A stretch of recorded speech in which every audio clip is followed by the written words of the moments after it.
All right, welcome to Bet the Edge. I'm Jay Croucher here with Drew Dinsick, recording during the second quarter of Sunday Night Football. Sam Darnold in the middle of a Sam Darnold disaster class. The Colts lead 7-0. Tonight we're going to talk about the Sunday slate, Week 10 openers, and then Bucs Chiefs, the Monday Night Football game. But let's start with the Sunday slate, Drew. What was your biggest takeaway from the games today? I mean, break up the Panthers. Wow, what a no. In seriousness, that game had no consequences on anything. I don't really want to talk about it, but that was absurd that the Saints bottled that one to the degree that they did. No, I think the real takeaways are we are on a collision course now of Commanders-Eagles for the NFC East, which is going to be super, super fun. 2 weeks away, and both the Eagles and the Commanders are favored here this upcoming week before they go head-to-head to kind of really tilt the balance there. That's going to be exciting. The biggest outcome in terms of win probability for the Super Bowl was the Lions winning at the Packers. I had a phenomenal day, Jay. This was my best Sunday of betting NFL by margin, except for the Packers. And honestly, like, I'm looking at the kind of advanced stats for that game, and I'm just like, I don't think I made a bad bet. It was a little bit fluky, obviously. Like, there were some pretty high leverage plays, fourth down conversions that really fueled that win for the Lions. But at the same time, like, having watched a lot of it, the Lions recognized how important it was to get this win and have wins on the road at Minnesota and on the road at Green Bay in their pocket for the purposes of securing a 1 seed in the NFC, which I think everyone would have to respect that is now likely. It was terrible weather. Jared Goff's, limitations as far as a player who can handle that type of weather were clearly on display. But ultimately, that was one where I got 3.5 points in pocket with the Packers. It closed 1.5 Lions, and still I lose, but I feel like I made the right bet. So ultimately, it was a fantastic Sunday. Really entertaining games, and we could touch a lot of bases here, but you have some sides that you play where all week the market just dunks on you, and you're like, oh, good Lord. And then on Sunday, the cavalry shows up and supports you, and you're like, yes, the smartest people in the room were with me all along. And that was the way I felt about the Chargers at the Browns. The Browns got bet all week long, and I was like, wow, maybe I played myself into a box there. But Chargers ended up closing 2-point favorites, and ultimately were clearly the better team. So that was a fun one. What was your most fun outcome of the day?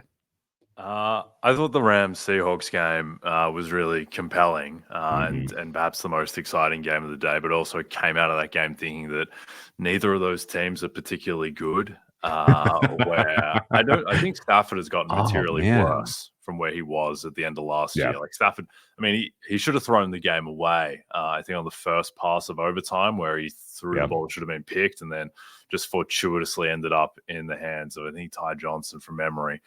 So I don't think he is the same level of player. I don't think the Rams defense is particularly good either. So I think there might be a bit much ado about nothing, even though there will be repercussions in the NFC and playoff picture in the NFC West. But I thought the most instructive game of the day, Drew, in terms of just kind of shifting perceptions about teams, was actually Chicago, Arizona, where that was, I think the Cardinals closed 1.5 point favorites, and they just looked in a kind of in a different tier to Chicago. And I don't think the Bears are particularly good. But what's your read on those two teams now?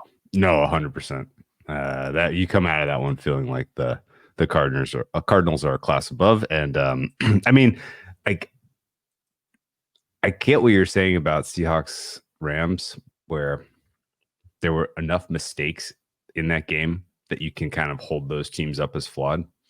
But I also, at times in that game, felt like, oh no, like the Seahawks unlocked JSN to a degree that I did not. Yeah, we've been waiting for it. Like, he was primed to pop, and he did. And if they can continue to kind of learn from that and tack into that direction with their passing game, combined with their defense getting healthier and their offensive line getting healthier and better, like, okay, like Seahawks, I don't think are out of it despite losing today. And the Rams, similarly, like, yeah, their defense is not particularly good, but they're certainly better than we expected they were going to be in the absence of Aaron Donald. So it's a tough one. But your point about Stafford, I think, is well taken. And then the Bears, Caleb Williams, and the Bears, like, they're 4-4. You could say with a straight face from the future, the Bears finished with 4 wins, and I would say, okay. Like, I believe it. Like, their schedule's that tough, and there's not enough upside really to kind of believe that they're going to start to put it together and, you know, put a stretch of play together that really elevates, which I think is maybe why I'm a little hesitant to honestly give the Cardinals as much credit as they're due, because I kind of want to just hold it against the Bears. So yeah, and the Cardinals are clearly a class above, but I still have huge questions about whether they're going to be able to sustain winning. Yeah. Do you think it's fair to say in the NFC that the tier one are the Lions and the Niners, and then everyone else is a tier below them, kind of assuming some health for San Francisco the rest of the way? Hey, assuming health for San Francisco, yes. I don't assume that, though. Brandon Ayuk's not coming back this year. And in general, that D-line is super duper thin. Yeah, they can't sustain another injury on defense and just make it all work. If the Niners were to remain healthy and get healthier from now to the end of the season, yes, they belong in the tier with the Lions. If you were to tell me that their injury luck continues, then Lions are alone in tier one, and the Niners stand alongside the Eagles and Commanders, which I kind of can't believe I'm saying out loud. But in a heartbeat, this very competitive, fun, interesting NFC North has just collapsed into the hands of Dan Campbell. Yes, indeed. And as we're speaking, the Vikings just missed a field goal. So there might be some even more separation as the Colts move into clear favorite in the live market. We'll see how that ages. Let's move on to the Week 10 openers at MGM. A lot of big games upcoming, and also games somewhat tainted or at least colored at the moment by injuries, thinking especially about the Eagles-Cowboys game, where the Eagles are 6.5-point favorites in Dallas with uncertainty around Dak. But what game left off, or what line leapt off the page to you? That one, first and foremost, surely. I'm kind of surprised that the Commanders are not more than 2.5-point favorites. I know that the Steelers are coming off a bye, and last time we saw them playing on Monday Night Football, Russell Wilson looked absolutely like he was the real deal. But I have huge questions about the Steelers defense. And I think this Commanders offense is for real. There is an argument to be made that the Commanders are just living on the fact that they don't turn over the ball, but why is that going to change? What exactly about Jaden Daniels doesn't tell you that this guy plays very safe quarterback? And I think Commanders probably creeps to 3. If you want 2.5, I would act earlier in the week. And in general, I think the Steelers are a hair of a sell high, even though they are coming into this game with extra rest. Also a little bit surprised that the Falcons are only 3-point favorites at the Saints. I know the Saints and Falcons played a very close game when they were in Atlanta. But that the Falcons team, as someone who had overbet the Falcons this week, Jay, there's kind of no more enjoyable team to bet on than one that has that many weapons on the offensive side of the ball. Like, every time Bijan Robinson was featured, run or pass in this game, I was just like, yes, but more. Give me more of this. Like, it is such a relief when you have that dynamic of a player, and he is you see the offensive coordinator consistently pressing that button. I thought there was some really nice kind of high leverage, really smart play design from the Falcons too, which is encouraging going forward. No, I guess it is 3.5 at BetMGM, so that is already on the move. So I agree with that. But nothing that the Saints did today suggests that this is a team that's not going to tear it down.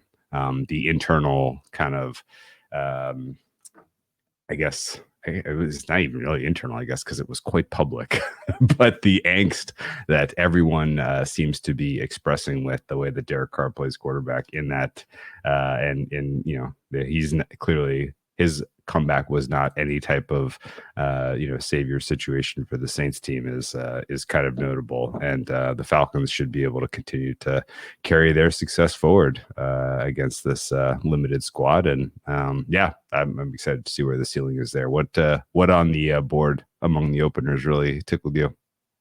Well, the first thing is with Bijan, who I agree he is just such a unique kind of visual specimen, the way he plays the position, where he just leaps off the screen. But, he's rushed for 100 yards in one of his past 22 games. Like, I just don't understand how it's possible.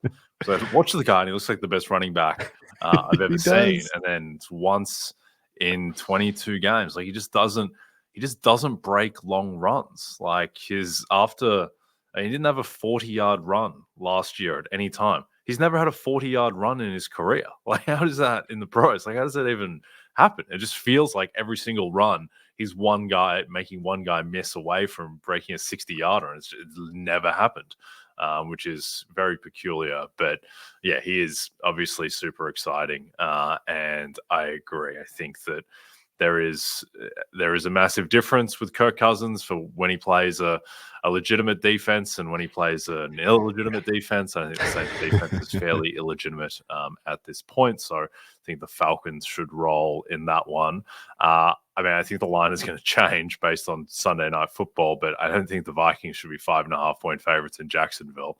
No. Certainly, Darnold going on the road to Trevor Lawrence. But one that I found interesting, and I find these are often the most interesting lines, is when you have a home team that's a 1.5-point favorite, which, for the most part, rest taken into account and travel and stuff. But for the most part, that implies that the teams are dead even on neutral, and the Cardinals are 1.5-point favorites hosting the Jets, which is, if you'd said that, if you told Jets fans that before the season that they were going to be coming off their best win of the year and being treated as dead even with Arizona on neutral, they probably wouldn't have been too happy. But what do you think of that line? Do you think that is that fair that these teams are viewed in the same light?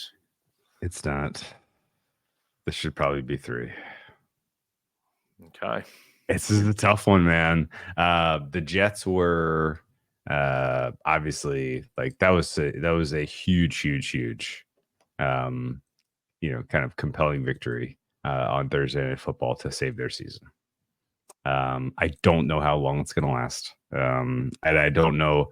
At least the way the Jets have played this year, I'm kind of expecting the funniest colossal end to this experiment, which is probably going to be losing to Joe Flacco at home in week 11. I generally, like, I don't, they have no margin for error, and there is nothing that, you take away from that Houston game that didn't just spell Houston fraud more so than, like, really communicate that the Jets were putting things together. And particularly on offense, the chemistry is not there. The kind of marriage between run and pass is not there still. And they were the first half in particular was such a labor and so hard. And if you're playing that degree of kind of low margin football, then I think you're in deep trouble. And the look ahead, by the way, was Jets -3 in this contest. So this has moved a lot. Yes, some of this is based on injuries. Some of this is based on people finally believing what their eyes are seeing with this, Cardinals team. But Kyler Murray is playing very, very solid quarterback right now. And, he went from having only just that one very good game against the Rams to now putting, a string of them together. And I think you have to absolutely have him right now rated as a top 10 quarterback. And the way that the Jets defense is playing is not good enough to contain that level of athlete. So I think this is probably Cardinals or pass. I ultimately don't know if I'm going to make a bet on this one. But I could see this drifting closer to Cardinals 3-point favorites. Yeah, it's funny. I had a strange sensation in that Jets-Texans game where I think that the Jets when they were minus 130. I think it was the market that I was singularly most confident on for the whole season, was the Jets were going to win that game, and bet it, not massively, but bet enough on it to tie my emotional interest to them. And then at halftime, by halftime, I just realized it just doesn't even matter whether that wins or not, because I was clearly wrong, because the team's just a complete. We agree wholeheartedly. Yeah. It kind of reminded me of when I was fully bought into the Celtics in the finals, and then game 3 they just they try and gack game 3 away to the Mavericks, and they give up the 20-point lead when Luka fouls out. I'm like, I've invested so much in this team, and even though they've pulled out the win, it's just like they've shown a version of their true selves that I didn't want to see. But particularly with the Jet, I mean, and the Celtics, they turned it around and they won, and they showed up very much in game 5 and did everything that you'd want them to, but didn't get that kind of game 5 performance from the Jets at all at any point in the Texans game. They're just it's just a clown show. They're just not a real team. They don't do stuff that good teams do. It's just stupid penalties, guys running the wrong route, guys just being so undisciplined. Think about Michael Clemens, the way that didn't contain Josh Allen on the final play against the Bills. Just basics. What are you doing? What do you think Josh Allen is going to do on 4th or the 3rd and short with the game on the line? But they're just. And also, there is a real pain betting on Aaron Rodgers, which I just loathe. I loathe. Yes. It has to be done. I hate the little fist pumps that he does, the little finger guns. I hate the cadence of his voice in press conferences. Just everything about him I find so loathsome. And I really hope they miss the playoffs. I don't care. I just don't like Rodgers at all. I like the rest of the team. I like their fan base. I've got friends who are Jets fans, but I just cannot abide by Aaron Rodgers at this point. It's so insufferable.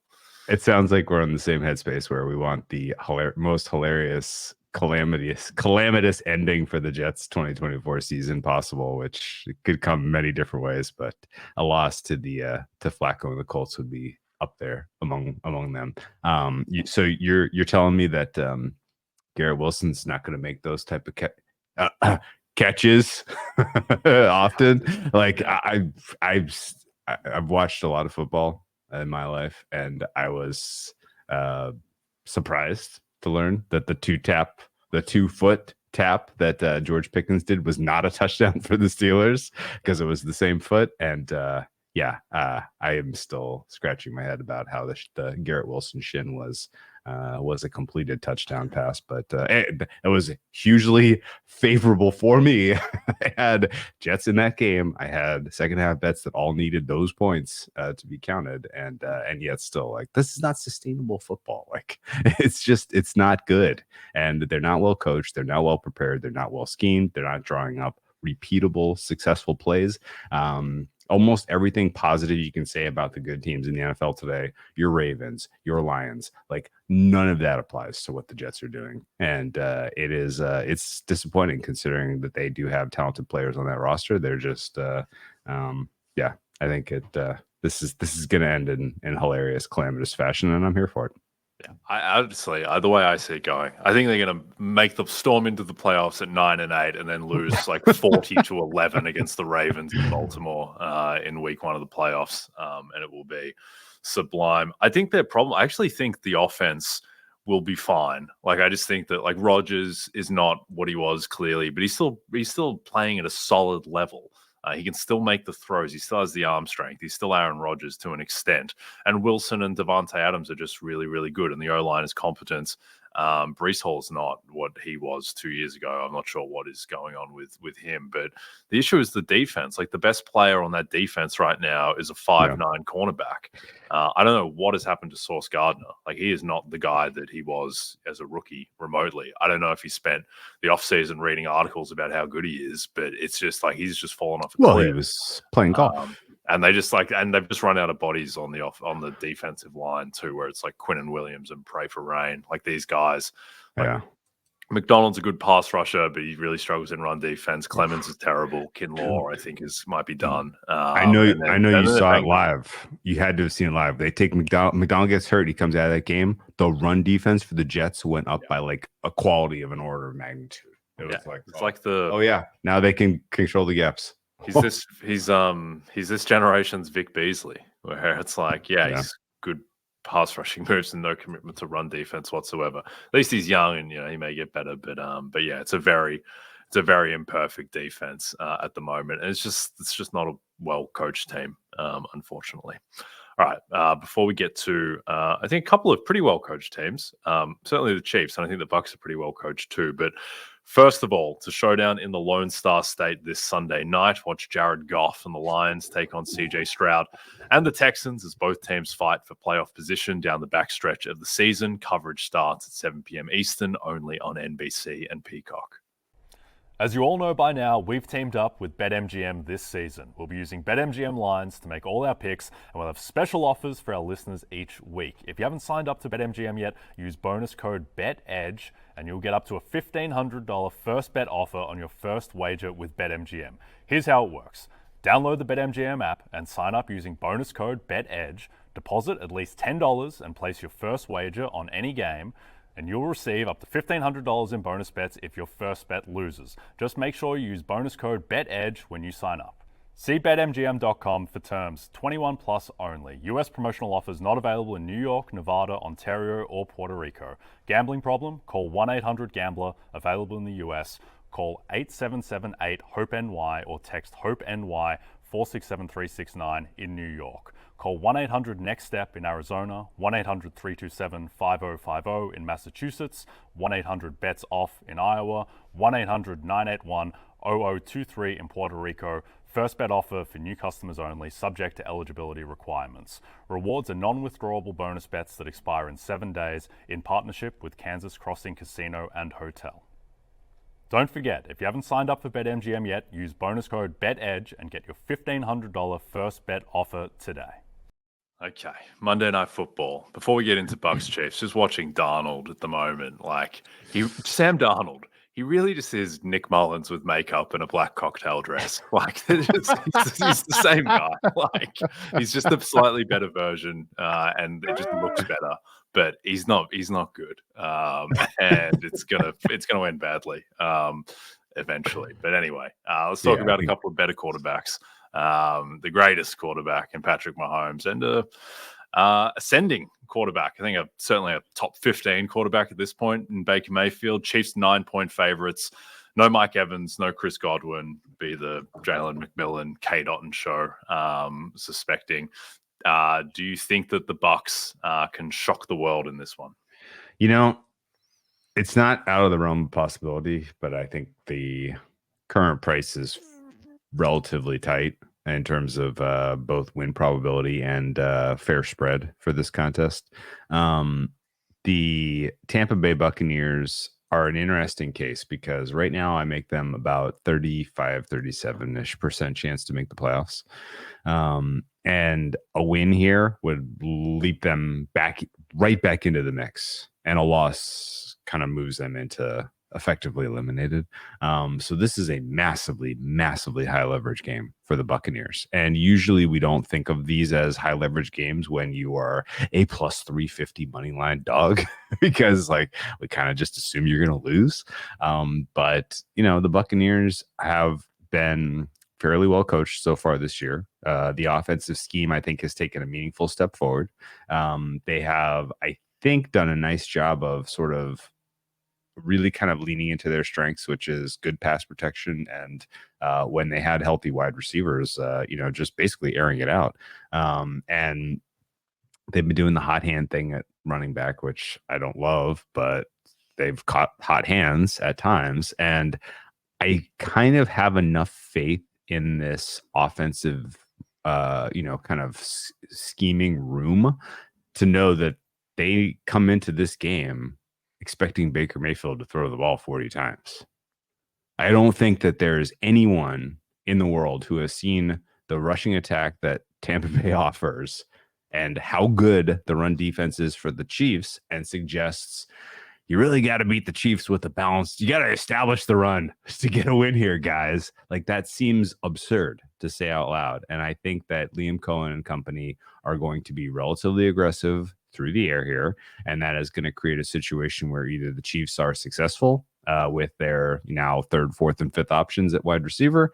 And they are putting pressure on the Chiefs to answer, which is a very fun game state and certainly a 9-point cover if they are able to have success through the air here.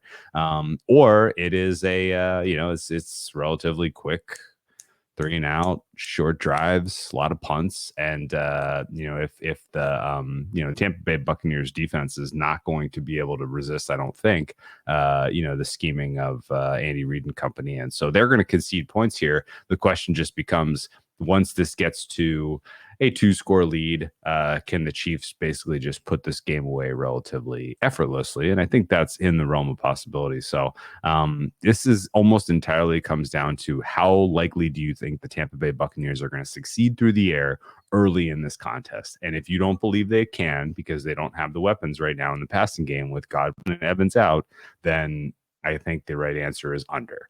And if you think that they can, then I think the right answer is Bucs plus the points, because then this becomes a very fun, interesting, and competitive game. And so I have elected to lean into the former and play an under in this contest. I caught the high point, which was, I think, 46, or actually got up to 46.5 before trending back down to 45.5. I think ultimately this is going to be the type of game where you see some long sustained drives by the Chiefs in the second half that really make this game a lot shorter. But my fair total on this one is 44, and my fair price is 8.5. So very, very light lean number wise to Tampa Bay, and a little bit bigger edge for me on the under, even at the current price of 45.5. Yeah, I don't find this a particularly compelling matchup. I think the one thing that I think is interesting about it is whether the Chiefs can be explosive through the air and whether Mahomes can just accumulate stats and passing volume and shred the Bucs the way that the Bucs have been shredded by Kirk Cousins, twice, and effectively everyone who's played them. Where if Mahomes does his like Mahomesian thing that he's basically been doing the past 2 years, where he's 258 passing yards, 2 touchdowns, 1 pick, they get out of it with like a 10-point win, then I just don't think that bodes particularly well. One, for his MVP chances, because he needs to get a wriggle on with actually kind of compiling some stats to stack up with Lamar and Josh Allen. And then secondly, like in terms of just the Chiefs and winning the Super Bowl, I get that they won the Super Bowl last year, but I think they had some favorable matchups in terms of defenses that they went against, where they played in an ice bowl in a game that didn't resemble a normal football game at all against Miami. They played the Bills when the Bills had no defensive players whatsoever. They played an elite Ravens defense, and they couldn't really do anything against the Ravens defense. It's just the Ravens couldn't do anything against them either. And then they played a Niners defense where they had didn't the Chiefs have like 3 points halfway through the third quarter until Ray McLeod screwed up the punt? Like, it's not like the offense really got fixed. It's that Mahomes had a couple of great drives at the end of the Super Bowl because he's the greatest of all time and he's Mahomes and he's pulled them out. But I don't think that the offense looking like that is going to be sustainable for a second time. And so if it is better, and if Worthy has given them an extra element, if DeAndre Hopkins is more integrated now, then that stuff should kind of show up against the secondary that is horrific. So do you think that what do you think Mahomes' stat line is going to look like at the end of the night? Man, Tampa Bay's defense is pretty bad, man. Their pass defense especially. This feels very get-righty. And I think the part of Mahomes' game that remains undefendable is his scramble. And I think that all the rushing success for the Chiefs in this game will be Mahomes on the ground.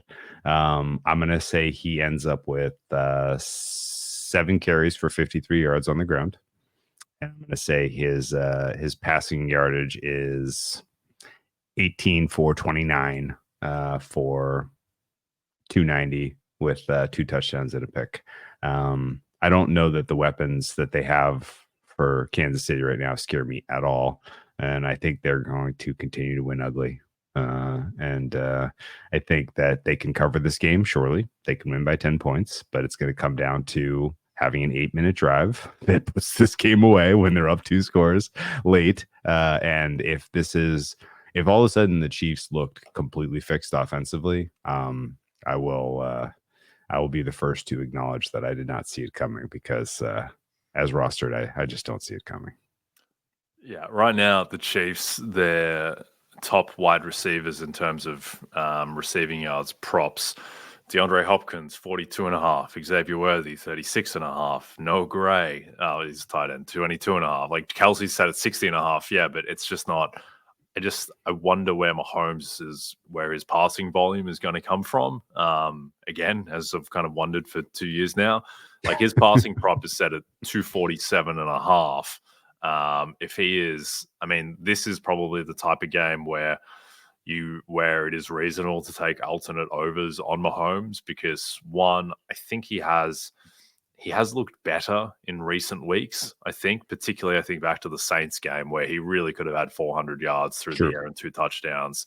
And I think if you want to buy into the thought that, DeAndre Hopkins now is more kind of more assimilated into the offense, and that this Bucs pass defense just has no prayer whatsoever, then the idea of Mahomes, it's just so weird to see Patrick Mahomes is like 10-1 to have 325 passing yards. Like, it just doesn't feel like that checks out against such a bad secondary. So that would probably be my angle into this, is that I don't fully believe in it, but certainly think that there is enough upside for Mahomes to have a big night through the air, just because that is what quarterbacks tend to do against the Tampa Bay Buccaneers. Okay. Agree with that. Cool. All right. Well, we are done. Don't forget to check out NBCsports.com for more information to help you with your wagers. Thanks to those of you watching on the NBC Sports YouTube channel. And if you're listening to us in podcast form, don't forget to rate and subscribe. Also, a reminder to find all your favorite NBC Sports shows on Amazon Music. Just head to amazon.com/NBC Sports. From myself and Drew, we'll see you soon.